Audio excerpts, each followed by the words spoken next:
وقت کے حاکموں بادشاہوں سنو، ظلم کی فوج کے سربراہوں سنو، اے سیاست کے مغرور شاہوں سنو، مت استقبال ہے ناظرین اسلامی چینل پر، سنیں گے دوست عمران پرتاپ گڑھی کی نظم۔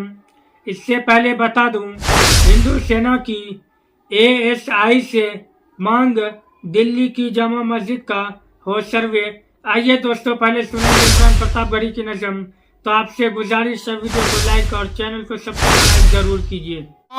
وقت کے حاکموں بادشاہوں سنو، ظلم کی فوج کے سربراہوں سنو، اے سیاست کے مغرور شاہوں سنو، مت سمجھنا ڈرانے سے ڈر جائیں گے۔ وہاں تک ایک ایک ہاتھ کو قسم دیتا ہوں چوتھے مصرے پر کہ مت سمجھنا ڈرانے سے ڈر جائیں گے، اب کے ساری حدوں سے گزر جائیں گے، مت سمجھنا ڈرانے سے ڈر جائیں گے۔ یہ تو آپ نے داد دے دی، اصل داد اس کے بعد والے جو دو مصرے ہیں ان پہ چاہیے کہ مت سمجھنا ڈرانے سے ڈر جائیں گے، اب کے ساری حدوں سے گزر جائیں گے، موت کے نام کا خوف دیتا ہے کیوں؟ میرا ایمان بول رہا ہے ان مصروں میں کہ موت کے نام کا خوف دیتا ہے کیوں؟ موت جس روز آئے گی مر جائیں گے، مت سمجھنا ڈرانے سے ڈر جائیں گے۔ یہ جو تین رنگ ہیں، یہ جو ہمارے سر پر سایہ ہے، اس سائے میں جو تین رنگ ہیں، ہرا، سفید، کیسریا، یہ تین رنگ دیکھیے گا اور عمران پرتاپ گڑھی کو سنیے گا۔ میں اعلان یہ سچ بول رہا ہوں کہ ہم نے زمزم دیا، آب گنگا دیا، ہم نے زمزم دیا، آب گنگا دیا، تم نے بھارت کو دنگا ہی دنگا دیا۔ اور اگلے جو دو مصرے ہیں، ایک ایک ہاتھ کو قسم ہے کوئی بھی ہاتھ خاموش نہیں رہے گا۔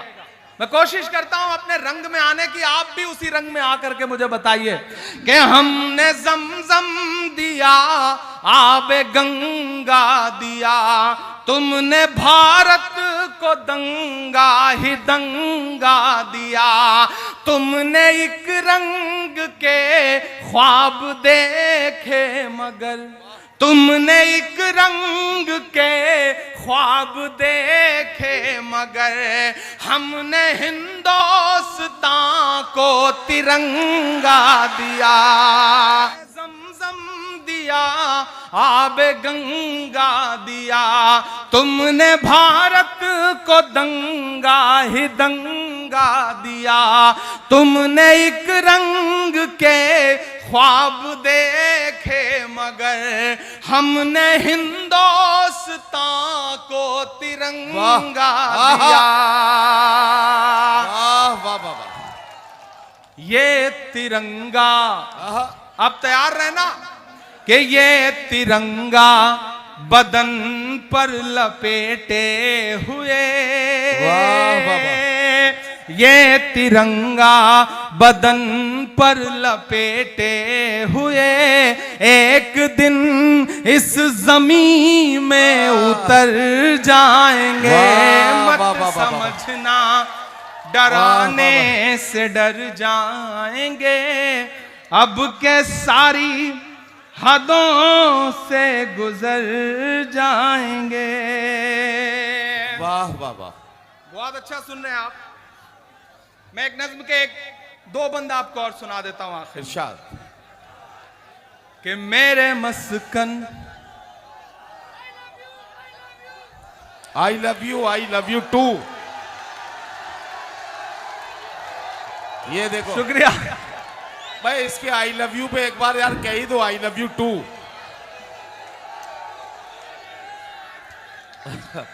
ٹو تھری فور وہ جتنے بھی. معراج صاحب کا ایک شعر ہے نا کہ وہ شخص سورما ہے مگر باپ بھی تو ہے. ہاں بالکل بالکل. روٹی خرید لایا ہے تلوار بیچ کر.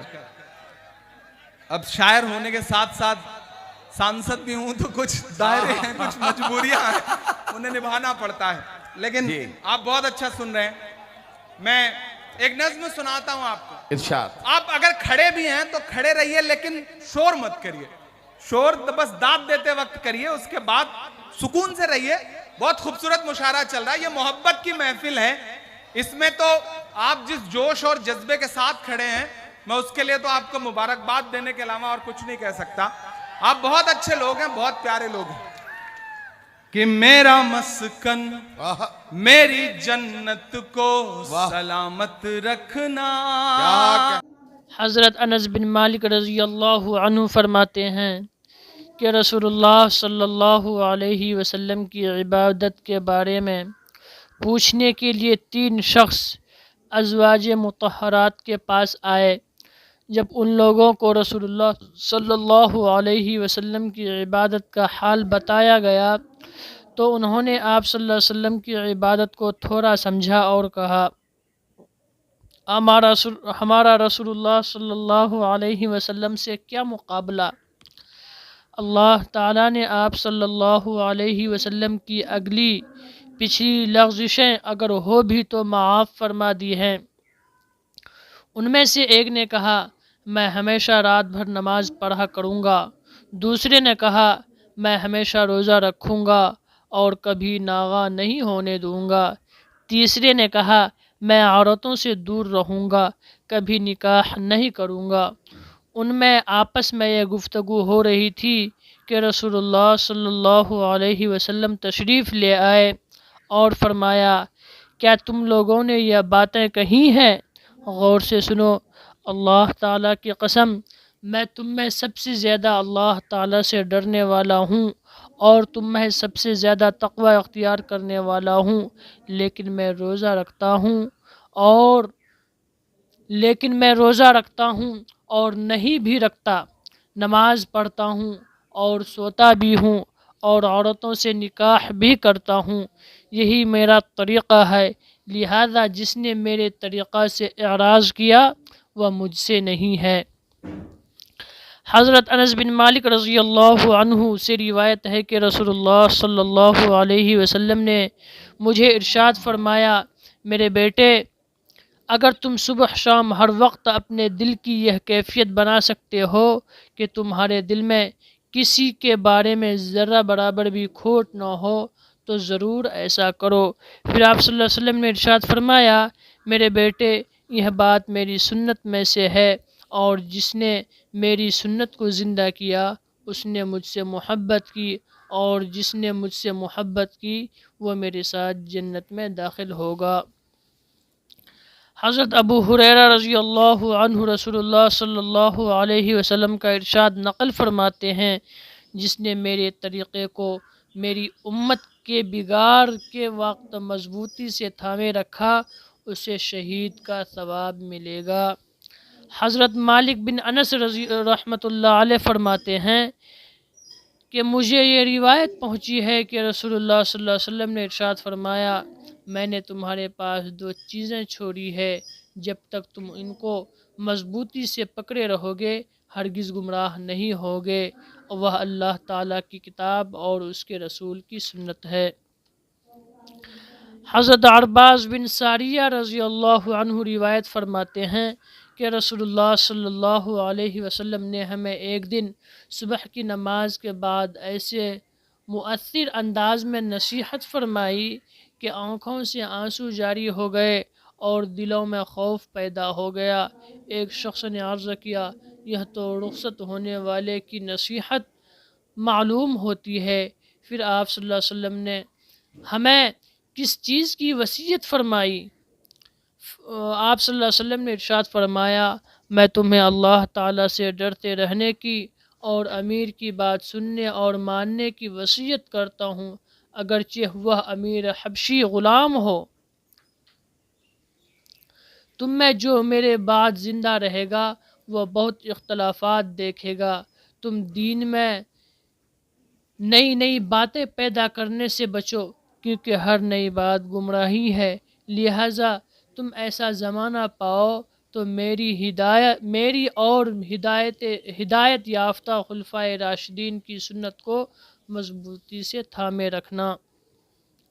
حضرت عبداللہ بن عباس رضی اللہ عنہما سے روایت ہے کہ رسول اللہ صلی اللہ علیہ وسلم نے ایک شخص کے ہاتھ میں سونے کی انگوٹھی دیکھی تو آپ صلی اللہ علیہ وسلم نے اسے اتار کر پھینک دیا اور فرمایا، کتنی تعجب کی بات ہے کہ تم میں سے کوئی شخص آگ کے انگارے کو اپنے ہاتھ میں رکھنا چاہتا ہے، یعنی جو شخص اپنے ہاتھوں میں سونے کی کوئی چیز پہنے گا اس کا ہاتھ دوزخ میں جلایا جائے گا۔ رسول اللہ صلی اللہ علیہ وسلم کے تشریف لے جانے کے بعد اس شخص سے کہا گیا، اپنی انگوٹھی لے لو اور اس کو بیچ کر یا ہدیہ کر کے اس سے فائدہ اٹھا لو۔ اس نے جواب دیا، اللہ کی قسم نہیں، جس چیز کو رسول اللہ صلی اللہ علیہ وسلم نے پھینک دیا ہو میں اس کو کبھی نہیں اٹھاؤں گا۔